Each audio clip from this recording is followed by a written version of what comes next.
Hello and good evening and welcome to a live stream. So, rather random one. I thought I'd a bit bored. I thought I'd check my streaming gear still working and give you my thoughts on the PS5 Pro, which was announced today.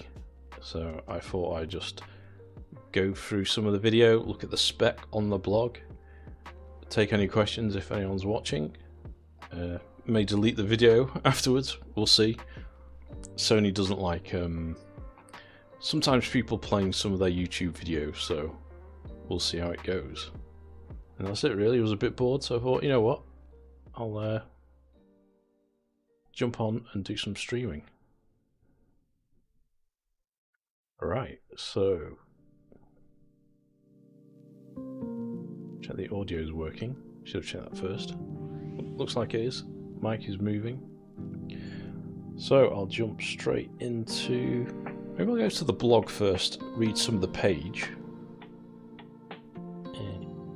This one? Okay, that's big enough. And I need my other keyboard. I'll probably need to zoom this.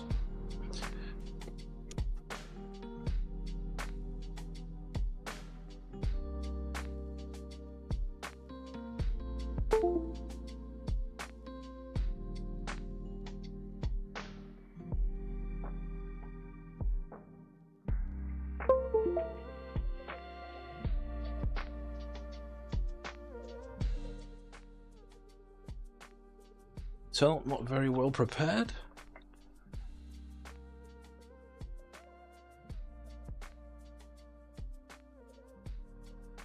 Yeah, it's a lot larger.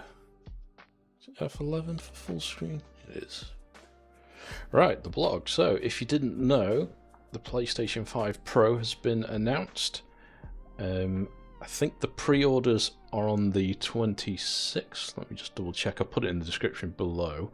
So September 26th are pre-orders and the launch is November 7th. So I suspect this will be sold out by Christmas. So, well, we'll see how many actual units Sony ships. But I suspect it'll be one of those where a lot of scalpers will get their hands on it. So if you think you want to get one, I'd get ready on the 26th of September to pre-order one. But anyway, the pricing, next important thing after the dates, it's going to be £699, $699, €799, I think is the pricing. I'm sure it says on here somewhere. And the main things are upgraded GPU that has 67 more compute units than the current PS5. So we'll cover that in a minute in terms of VR and what kind of impact that will have, whether that'll be good enough for PSVR2 and in particular GT7, because that's the main game that I play. If you see the on the channel, it's mostly sim racing stuff, and GT7's primarily the game I play. Advanced ray tracing, so more powerful ray tracing. I don't think that'll really come into use for VR, but for 2D games, even GT7 should play it in flat 2D mode. This will be useful. I think the tech video, which I scanned through earlier, didn't watch it properly. I think it has a bit of GT7 in there, so that should look better. And the other pretty cool bit, which is new, is the AI upscaling. So this is a bit like Nvidia's DLSS. So as far as I'm aware, the PlayStation's always had an AMD GPU in it. This is just a more powerful unit. I think this is 30 teraflops of power. I don't know if it actually says it in here somewhere. And I think that the original PS5's 10. So I think that puts it on par with a 3090 or a 3080 Ti. I'd have to check. But I think it's about that. Which is pretty powerful.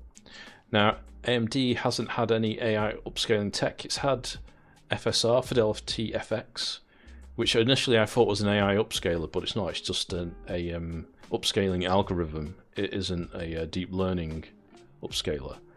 So I'll cover what I think about that as well, and whether that will be useful for VR. And the other thing is it's a digital version only, so there's no drive, which at first I thought, oh no, not interested at all.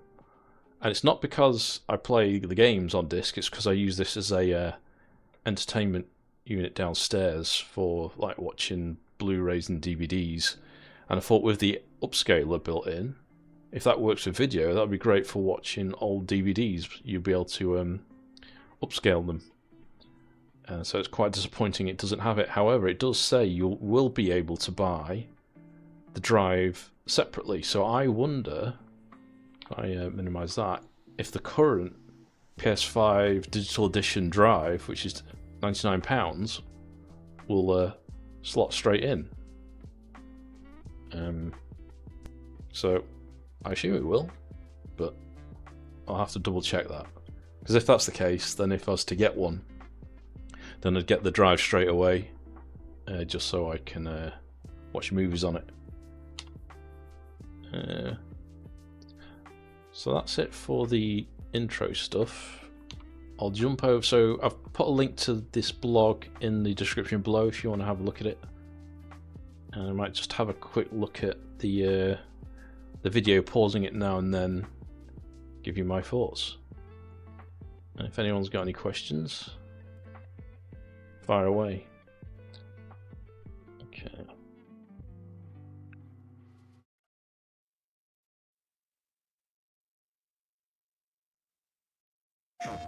Hi. I'm excited to be here to talk about the newest addition to our console lineup, PlayStation 5 Pro, and how it advances gaming technology. But first, I want to take just a minute to look at what we put in the original PlayStation 5 and how it delivers an exceptional gaming experience. CPU cores form the brains of PlayStation 5 and enable high-speed complex gameplay. So currently 8-core Zen 2 GPU. And frame rates that can be as high as 120 frames a second. PS5 has a powerful RDNA 2 GPU. So you can already get 120 FPS on the PS5 currently. So I guess that'll be at 1080p. This might be useful. PS5 Pro could be useful for COD players that want to play at 4K. Maybe it'll hit 120 FPS as well. That would be quite an uplift.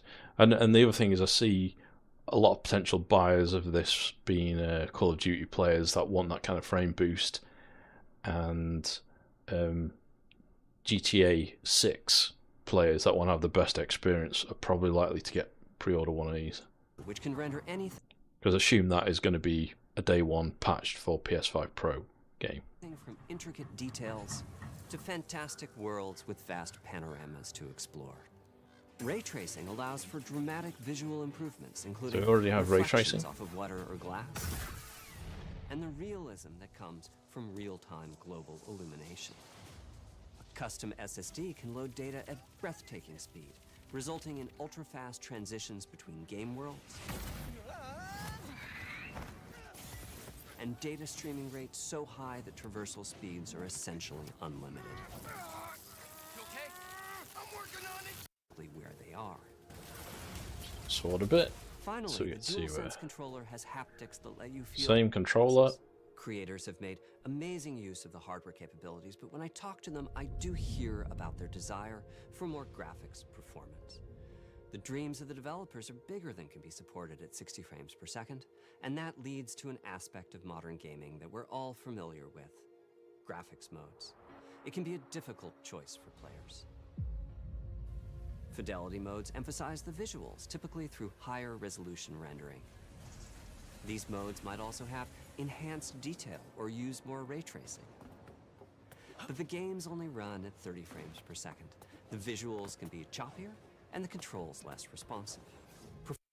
Okay, so some games, if you got it on high graphics mode, will run at 13. Performance mode's more fluid. This is currently on PS5, but emphasize frame rate and interactivity. I'll drop the typically graphics. choosing to run 60 frames per second, Tsushima? mainly by reducing the graphical detail until those frame rates can be achieved. When asked to decide on a mode, players are choosing performance about 3/4 of the time. Removing that So what I was saying is, most people prefer performance than the graphics, so you don't need the PS5 Pro. decision, or at least narrowing that divide, is one of the key targets for PlayStation 5 Pro. We want to give players the graphics that the game creators aspire to, at the high frame rates that players typically prefer. To do that, PS5 Pro substantially improves over PlayStation 5 in 3 ways. Here's Here we what we go. call the Big 3. First, we made the GPU much larger and increased the speed of the memory it uses. The result is rendering that's up to 45% faster. So 45% faster. That sounds like a lot, but for VR, you're essentially doubling the image, and the resolutions tend to be quite high. So whether that will be enough for Gran Turismo 7 to run natively at 90 hertz, 90 FPS without reprojection on, because currently reprojection's on, and that's what gives you that ghosting when you go around corners. So I'm not sure if that's going to be enough, just 45%. I mean, it should be 100%, right? If you want to do it as is per eye and double it, but well, it's doubling the frames at least. So don't know, but that isn't all of it. I'll keep on playing. There's the AI upscaling, which we'll get to. Second, we made major upgrades to the ray tracing, taking a streamlined and accelerated approach that allows calculation. So ray tracing, I don't think there's. I could be wrong, but I don't think there's any VR games that make use of ray tracing on PlayStation. So process intensive and tanks the frame rate that usually it's disabled for VR games. Of the rays at double or even triple the speeds of PlayStation 5. And finally, we added custom hardware for machine learning and an Here we go. AI library called PlayStation Spectral Super Resolution, or PSSR for short. PSSR analyzes the game images pixel by pixel and can add an extraordinary amount of detail, which boosts the effective resolution of the games. Game creators are adding PS5 Pro support to So that PSSR, so that's what's similar to NVIDIA's DLSS. Now, it works well in 2D, but what it does is it basically infers the missing detail based on a deep learning algorithm to make the image look good at a higher resolution. And I found in the past with VR games on PC VR, DLSS, it looks okay on the images, upscales the image, but it's the fine detail that you need, particularly for racing games. In the distance, it really struggles with, and with flight simulators. So if you ever played Microsoft Flight Simulator or DCS World or any of the sim titles actually, so Assetto Corsa Competizione has a DLSS mode, but everyone just turns it off because it just tends to look awful. So I wouldn't hold my hopes up for PSSR making much of a difference, but I believe it's available across any game. It should be seamless, apparently, so you can just turn it on. So we'll see. I hope it is available for videos. So obviously it's designed for games, but if it can upscale like old DVDs, if you get the attached drive, it could be worth it for that. But we'll see. New and existing titles, and with the big three involved, the results can be pretty amazing. Oh, so you said new and existing titles. With graphics showing something like fidelity levels of detail, but it doubled the frame rate. Here's The Last of Us Part 2 running on PS5 Pro.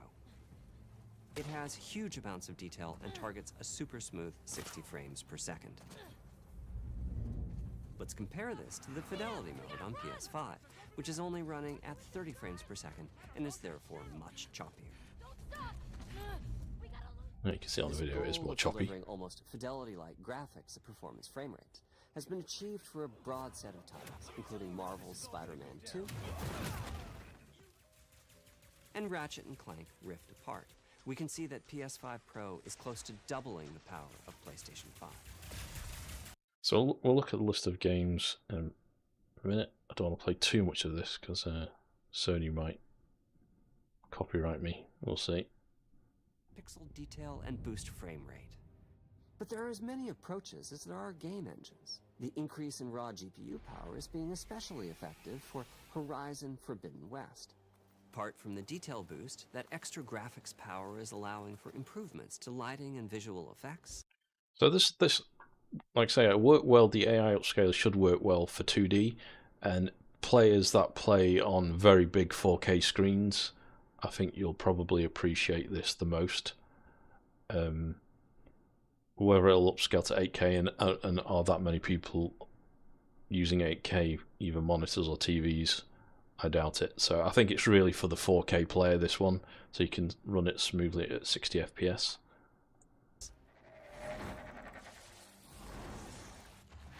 As well as to the hair and the skin in cinematics. Open up, guys. George. Better skin, apparently. I'd have to see what the better hair as well. I'll have to see what the old hair looks like. Good enough for me. Ray tracing is finding broad usage as well, particularly when the games are focused on higher frame rates. The faster hardware in PS5 Pro can make a real difference. Yeah, a GT7 there. Allowing Gran Turismo 7 to add ray-traced reflections between the cars. So you can see on this, the Porsche Cayman, you see the yellow car reflecting here. In gameplay, while continuing to support. So lots of shiny stuff. Trying to see if I can spot anything else that's different. Their targeted 60 frames per second. That boost in ray tracing is also delivering big wins for Hogwarts Legacy, allowing not only for better reflections and a greater variety of reflective surfaces, but also for further realism in the casting of shadows.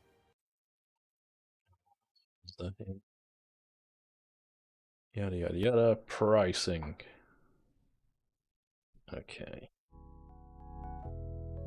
So, as I mentioned before, available from the 7th of November, pre-order on the 26th of September, $699, £699, 799 euros, and so is that yen? 119,000 yen. Could be wrong. Vertical, so this is what you pay £699. And they don't give you the flipping stand, let alone the drive. So, I imagine there's going to be a mixed bag for this. I think most people, if I had to guess, are going to lean on the side of, yeah, I'm not getting one. Because the PlayStation 5 digital standard is available on Amazon in the UK for $388. So, what, another £310 to get upscaling capability. So if you haven't bought a PlayStation already, then yeah, maybe if you've got a big 4K TV, then and you play Call of Duty and you want it 120 FPS and you want smoother frame rates on your big 4K TV, then yes, I'd say it's probably worth it. If you haven't got a 1080p monitor or a 1080p TV, then I'd say it's not worth it. You're going to get a better deal on the PlayStation 5. See what other things I want to cover. I made some notes.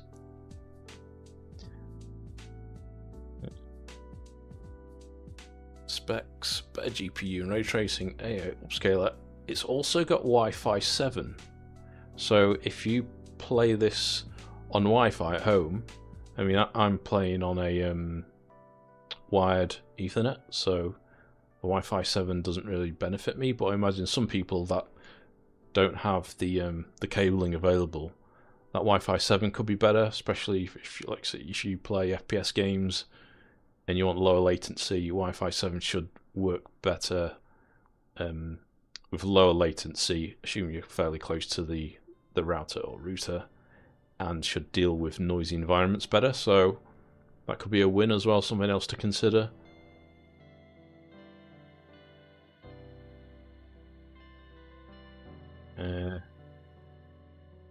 So AI upscaler, better GPU. I don't know. I think I'm probably just going to get one just out of curiosity, and I don't know.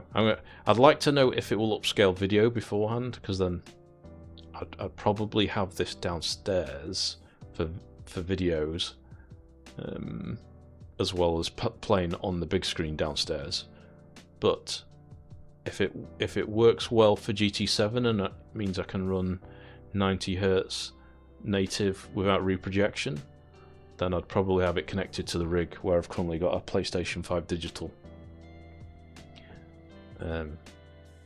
So yeah, I'm on the fence, leaning to pre-order one, but I don't know.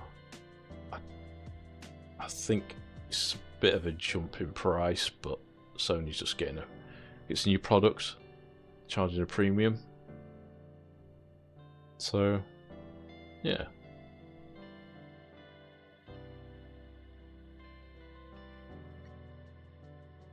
That's probably it. Oh, so the other thing I want to say, so previously on PlayStation 4, I have the PlayStation 4 Pro, and there weren't that many games that were patched for it. So for VR anyway, Drive Club VR got a patch, and that actually worked pretty well. So there is some reliance on some of the games having a dedicated patch made to make use of the extra graphics and the ray tracing. Obviously the PSSR upscaler, if that can work on any game, that's just taking the current 1080 image and upscaling it to 4K. But for game enhancements, it's going to be down to that, and there weren't that many for PS4 Pro, so I wouldn't hold my breath. But GT7 being one of the top tier releases and the only sim racing game, I'm hoping it has it. And also, I'm hoping that with the increased compute power of the PlayStation 5 Pro, it will encourage other game companies and game developers to potentially port their PC version or enable VR. So F1 24 currently, and WRC Rally, those don't have support on PlayStation, but they do on PC. And I think the main reason for that is just the lack of processing power. And they were able to get, obviously they were able to get GT7 to work well, but they had to do a lot of optimization, Pluffing Digital, to get this working. So maybe if the PlayStation 5 Pro is more powerful, it's going to require less work to port over the game to make it run in VR, but time will tell on that one. So I think that's really about it for my short stream. Don't think there's anything else I wanted to add, but like I say, I'm going to probably try and pre-order one, and hopefully if I do get my hands on one, I'll be testing out GT7, and I'll give you my thoughts on whether it's worth it or not. The other thing to add, and it's not directly related to PlayStation, is I should hopefully be getting my hands on a Pimax Crystal in the next few days. So I'm returning the other Pimax Crystal, the original standalone unit. I send that back to Pimax, that loaner back, and they're sending me another loaner. So I'll be able to give you my hands-on first impressions of that. Well, technically it's not my first impressions because I did try it out when they had the London Roadshow about 3 months ago, but I've not tried it since then, and I've not been using the Crystal that much either. I've been using the PSVR2 and the Quest 3 as my go-to headsets, so I've been waiting for the Crystal Lite, perhaps Crystal Lite, to arrive, just so I could spend more time in that and probably do a few streams with that headset on. Right, well, I think that was it. Hopefully the stream went well, because there was no comments unless I missed them. And yeah, alright, that's it. Everything, my thoughts on the PlayStation 5 Pro. Right. Good night.